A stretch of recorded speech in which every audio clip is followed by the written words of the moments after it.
Halo semuanya, Assalamualaikum warahmatullahi wabarakatuh. Semoga semuanya dalam keadaan sehat-sehat ya. Selamat datang di channel saya, dan dalam kesempatan kali ini saya mau berbagi terkait tutorial uji statistik non-parametrik dengan uji Wilcoxon. Nah, untuk software yang saya gunakan yaitu versi 22. Nah, teman-teman nanti bisa juga menggunakan software SPSS yang versi lainnya ya. Baik, kita mulai saja. Di sini ada sebuah contoh soal. PT Herbal ABC sedang mengembangkan obat herbal anti-obesitas yang baru, sehingga PT Herbal ABC mencoba obat tersebut terhadap 10 volunteer yang telah diukur terlebih dahulu bobot badannya.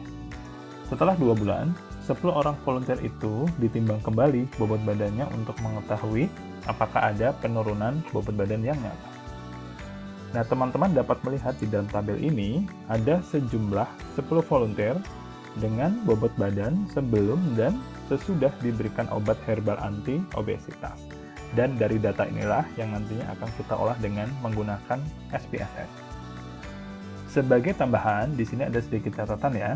Jika data riset yang kita miliki tidak berdistribusi normal dengan uji normalitas, maka data tersebut tidak memenuhi syarat dalam uji statistik parametrik. Sehingga yang perlu kita lakukan yaitu kita uji dengan non-parametrik. Dan dalam contoh soal kali ini, kita akan mengerjakan dengan uji Wilcoxon. Langkah yang pertama yaitu kita membuat terlebih dahulu uji hipotesis. Kita buat H0 dan H1. H0 artinya tidak ada perbedaan sebelum dan sesudah menggunakan obat herbal anti-obesitas. Sedangkan untuk H1 ada perbedaan sebelum dan sesudah menggunakan obat herbal anti-obesitas. Selanjutnya, atau yang terakhir, kita lakukan pengambilan keputusan. Jika nilai asymptotic significance kurang dari 0,05, maka H1 diterima. Sedangkan jika nilai asymptotic significance lebih dari 0,05, maka H1 ditolak. Seperti itu ya teman-teman, ini hanya untuk mengingatkan kembali. Nah, jadi kita langsung olah, kita bisa copy data ini,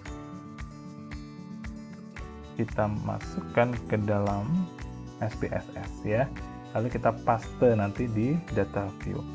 Tapi sebelum kita paste di data view, kita masuk ke variable view, kita ubah beberapa hal yang memang perlu diubah ya.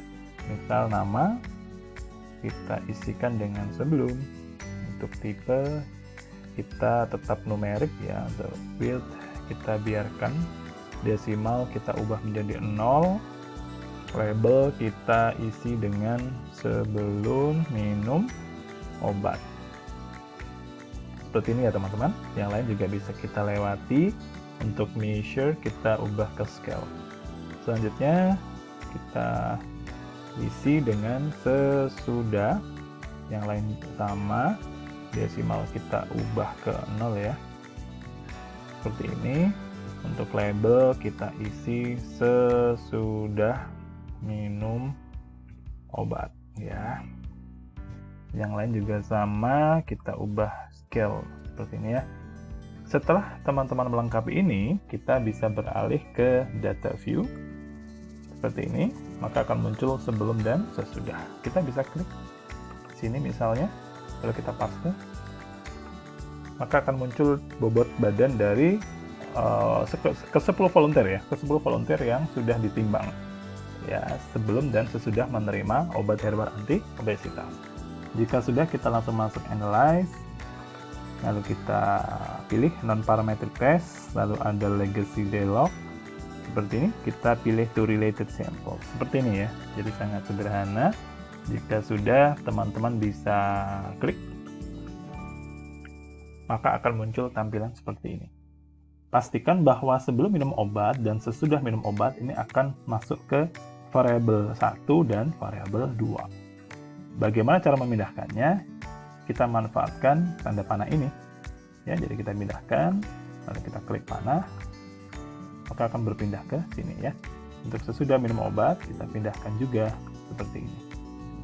Untuk selanjutnya, pastikan juga bahwa test type Wilcoxon yang teman-teman checklist ya. Jika sudah, kita beralih ke option. Lalu ada statistik, kita checklist, descriptive, continue, dan kita bisa klik OK. Maka akan muncul seperti ini ya teman-teman. Jadi di dalam outputnya akan muncul descriptive statistik, lalu ada ranks. Di sini juga dijelaskan Wilcoxon Sign Rank Test ya. Dan yang terakhir yaitu tes statistik. Saya kira untuk descriptive statistik ini tidak ada permasalahan ya. Di sini sebelum minum obat dan sesudah minum obat dijelaskan ya dalam bentuk N, mean, standar deviasi, minimum, dan maksimum. Saya kira ini tidak ada masalah ya. Saya kira sudah jelas. Untuk ranks, nah ini. Untuk ranks di sini ada negative rank, ada positive rank, TIS, dan total. Ya, di mana negative ranks N-nya yaitu 7. Untuk positive rank N-nya 3. Untuk TIS 0. Sehingga kita jumlahkan maka hasilnya 10 totalnya. Di mana negative ranks, positive ranks itu juga dinyatakan dalam mean rank dan sum of rank seperti ini ya. Seperti kita lihat bahwa di negative ranks, positive ranks, dan TIS ini ada huruf ya, huruf A, B, C, di mana A, B, C itu dapat dilihat oleh teman-teman di sini ya. A artinya sesudah minum obat kurang dari sebelum minum obat. B yaitu sesudah minum obat lebih dari sebelum minum obat. C, sesudah minum obat sama dengan sebelum minum obat. Artinya apa? Pada negative ranks, ada 7 volunteer yang bobot badan sesudah minum obat itu lebih kecil. Ya, bobot badannya bila dibandingkan dengan sebelum minum obat, seperti itu. Sedangkan untuk positive ranks, ini ada 3. Artinya apa?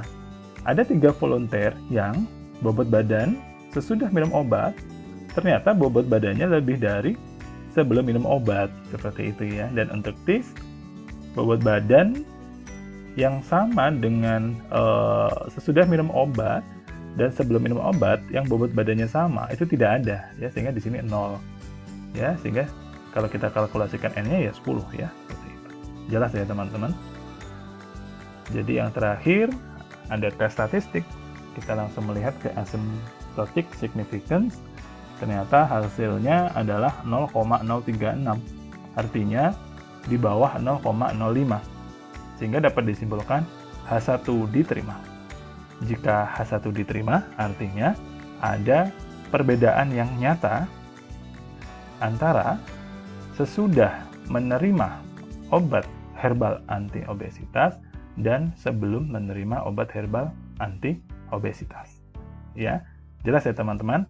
Jadi sangat sederhana dan nanti teman-teman bisa banyak berlatih lagi ya. Saya kira itu yang bisa saya sampaikan, semoga bermanfaat. Dan saya mengingatkan, jangan lupa untuk like, subscribe, dan komen ya teman-teman. Terima kasih. Wassalamualaikum warahmatullahi wabarakatuh.